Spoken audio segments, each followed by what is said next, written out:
The subject of this tutorial is seventh chords, and this is something that's important to get into after you've learned all your basic major, minor chords and then the sus chords as well. Seventh chords are something that's used in a lot of different songs. There's several different varieties that we'll look at. And it's basically, it's not really an alteration of your major and minor chords. It's really an addition. It's called an extension to your chords. And so we'll look at how to do the fingerings of those, and we'll talk about the different sounds that they make and where you'd actually use them. So let's start with just a regular major chord, such as an A major. We've talked about different fingerings you can use to play that. 1, 2, 3, 2 all the way across, 2, 3, 4, or a combination of those fingers, whatever works best for you. When we form a seventh chord, what we're trying to do is find the root note that's in the chord that's not on the bottom of it. So what I mean by that is when we play an A major chord, we've got a root here on the 5th string that rings as an A, but we also have another A here on the 2nd fret of the 3rd string. That's the note that we're going to change. Since we've already got another one of it on the bottom, we're going to change that into the 7th. So let's start with a major 7.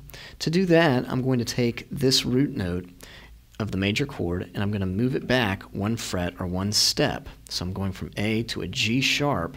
So for this fingering, it's probably best to have your 2nd finger on the 2nd string of the 2nd fret of the 4th string, 1st finger on the 1st fret of the 3rd string, and 3rd finger on the 2nd fret of the 2nd string. And that gives me a major 7 chord. Now I should talk about the function of all these as well, because a lot of times guitar teachers will give these to their students and the students will go home and practice them, and it'll be sort of a chord sound that they're not familiar with and they won't even know what it's for. This major 7 gives a regular major chord a much jazzier kind of sound, sort of a soft sound, but it gives you sort of a melodic jazz kind of sound. So you get sort of that lounge vibe out of it. But that's a major 7 sound, and that's used in quite a few songs. The other alteration that's made to a major chord is a dominant 7th chord. And what's going to happen is instead of going back 1 fret, I'm going to go back 2 frets. So in this case, back 1 and then back 1 more to the open string. So rather than the major, I'm just going to take off that middle note. And there's some different ways you can play this chord. You could do it this way with just picking up the 2nd finger. Probably the most common way to play this chord is to have the 2nd finger on the 2nd fret of the 4th string and 3rd finger on the 2nd fret of the 2nd string. That gives me a dominant 7, or it's just called a 7th chord, and that's just written A with a 7 next to it. So it's a dominant 7. That one, if you don't know what it's for, can be sort of an unusual sounding chord. It's got 2 main functions that we see quite a bit. One function is to pull to another chord. It sort of sets up the last chord in a progression. A 7th chord pulls to a major chord that is 5 steps below it, or a 5th below it is what we'd call it. So this A7 would be wanting to pull to D, because if you go down the alphabet, we have A, G, F, E, D. That's a 5th below. So if I strum on this, you can hear it really wants to pull to D.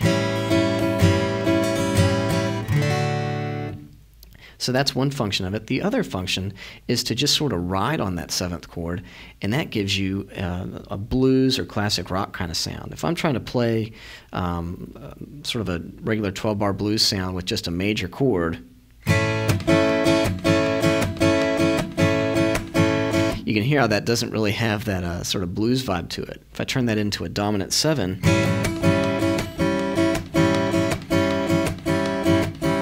you can hear how it has that little extra ingredient, and then you start adding some extra notes to that, or the bass player starts doing something interesting, and you've got yourself a blues song and a band. So that gives us the A7 and the A major 7. So we have the A major 7 and A7. We'll move on to some of our other basic chords that we've looked at. We had a C major chord, and we can do the same things to this. In this case, C is our root note down here at the bottom, and our other root note is found up here on the 1st fret of the 2nd string. So to take that down 1 step, I can just remove my 1st finger, and that'll give me the major 7. So there's my C major 7 chord. You can hear sort of that jazz sound in it. for a C dominant 7, in this case, I'm already on an open string with that first finger, so it's impossible to go down any lower. So I can actually just keep that there, and I can find that note here on the 3rd string by just adding my 4th finger to the 3rd fret. So I've got C, and then adding this here gives me a C dominant 7. So you can hear that sort of blues sound, or this C chord would want to resolve to an F. So there's our dominant chord. Now we'll move on to a D major chord. So here's our 4th-string D major that we've looked at before. In this case, the root is here on the 4th string, but I've got another one on the 3rd fret of the 2nd string. So to do a major, I can take that fret and back it up 1 to give me the major 7. And to finger that, you could do all 3 fingers, but most commonly you just see 1 finger barred across those 3 strings at the 2nd fret. So there's that jazz-sounding major 7. For the dominant 7, I need to take this guy back 2 frets to the 1st fret, and so I'll still need to fret the other 2 strings at the 2nd fret. So for this one, I've got the 1st finger on the 1st fret of the 2nd string, 2nd finger on the 2nd fret of the 3rd string, and 3rd finger on the 2nd fret of the 1st string. So that gives me a D7. This one really wants to resolve back to G. So there's D7 and D major 7. Moving on to E major. Here I want to mention something that's kind of important. I've actually got several roots here. I've got the root on the bottom, 6th string. I've also got a root here on the 4th string and a root on the 1st string. Now this root here on the 4th string is on the 2nd fret, so I could back that up and then also have it on the open 4th string for my 7th chords. However, it can make your chords sound really muddy if all those alterations are in the basement, and it just doesn't really make a guitar sound good to be on those lower strings when you have the 7ths next to some other intervals. So we've got some other possibilities here. For the major 7, probably the easiest way to do that is to take your 2nd finger, lean it back just a little bit, and actually mute this 4th string, so that way you don't have to have all kinds of fingers pressed down. So mute that 4th string, and then have the 4th finger on the 4th fret of the 2nd string. And for this chord,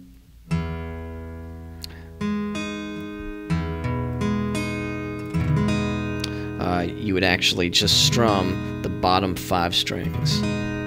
And if you want to be really daring, you could try pressing down 2 strings with 1 finger here on the 2nd fret, or you could really stretch that 3rd finger over and try to grab it, but that's probably the best way to do it, is just fretting it like that. So I'm hitting the 2nd fret 5th string, muting the 4th string, hitting the 1st fret 3rd string, and then grabbing that 7th note here on the 4th fret of the 2nd string. So there's several different ways to play that chord. That's probably the easiest, especially if you're just starting to play guitar. So that 4th finger's scooted over here, 4th fret of the 2nd string, 1st finger's on the 1st fret of the 3rd string, and 2nd finger's on the 2nd fret of the 5th string, and we're muting the 4th string in this case. And you'll see alterations of that chord. The E dominant 7 in this position is a little bit easier. For that, you can just keep the same E major shape, and rather than having to do some stretch, all we're having to do is just add the 4th finger to the 3rd fret of the 2nd string.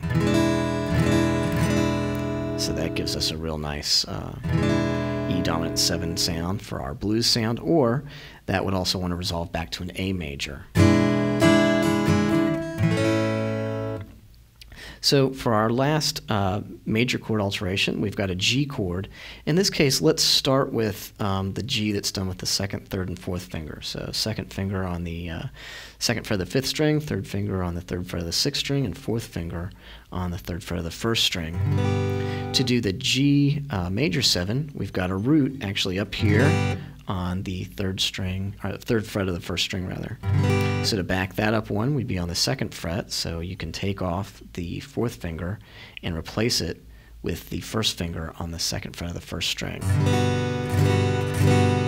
You kind of have to cram those fingers together, but that that gives you a G major 7. One other option, if that's really uncomfortable for you, is, as we did in some previous lessons, mute the 5th string with your 3rd finger just by leaning it back, and then you can just use the 2nd finger to grab that, or the 1st, but that'll give you fewer fingers that you have to hold down. You could also fret this D at the 3rd fret of the 2nd string if you wanted to. That's some different variations of that chord. Probably the most common one is just this. For a G dominant 7, we're going to take that same root note, slide it down 2 so that the first finger's on the 1st fret of the 1st string. Keep 2 and 3 where they are. That gives you a G dominant 7. That's one of the most common chords that people learn initially as their 7th chords. So that gives us the G7, and that would want to resolve to a C. So that gets us through the major chords, which we can add notes to make major 7s or dominant 7s. Now let's look at the 3 minor chords that we looked at in our first chords tutorial. We'd had A minor, D minor, and E minor. So with a minor chord, we can change that into a chord known as a minor 7. And a minor 7 is basically, here's my A minor that we've looked at previously. I'm going to take that same root note and go to what's known as the flat 7. That's the 7 that we used in the dominant 7th chord. So I'm going to go back 1 fret and then an additional fret. So with this A minor chord, I'll take off that 3rd finger, and that'll give me an A minor 7. So when you add a flat 7 to a minor chord, it gives you a minor 7. And that's this kind of sound. And basically, if we listen to a minor chord, it has sort of a sad, melancholy sound to it. A minor 7 sounds a little less sad and depressing, and it's actually used in all kinds of music, but it sort of has a funk vibe or a jazz vibe to it. So you can get kind of a sort of a groove kind of strumming to it. It sounds a little bit more appropriate than doing that on a minor chord. I should mention that on these minors, if we go back 1 step to that regular 7 note, what you get is called a minor major 7 chord. And you can hear how that's a very tense, unusual sounding chord. That's probably not one that's a high priority to memorize at this point. It is used in some jazz tunes and other things, but there's a lot more important chords to learn in the meantime. So the main ones we're looking at are major 7, dominant 7, and in this case minor 7. So there's our A minor 7. Then going to a D minor, which we'd looked at previously. You could do it either of these ways with the 3rd finger or the 4th finger. In this case, we've got the root here on the 3rd fret of the 2nd string. So taking that back 2 frets, we end up on the 1st fret of the 2nd string. And to do this chord, you can just use the 1st finger to bar 2 strings here at the 1st fret, strings 1 and 2, and then use the 2nd finger on the 2nd fret of the 3rd string. So that gives you that D minor 7 feel. And lastly, we have E minor 7. So taking the minor chord here, it's actually going to be the same thing that we did with the E chord to put the dominant 7 there. We don't really want to do it here on the 4th string because that'll muddy the chord up too much. So we're just going to add the 4th finger to the 3rd fret of the 2nd string, and you can keep the rest of the E minor intact. And that gives you an E minor 7. You can fret that in multiple of ways too, but that's an E minor 7. So going through all those fingerings, that gives you your basic major 7, dominant 7, and minor 7 chords. That increases your chord vocabulary quite a bit. They're fairly easy to memorize because they're really just alterations, just slightly different fingerings than your regular major and minor chords. But that'll allow you to play many more songs and to incorporate some other chords into your songwriting. So have fun and good luck with your playing.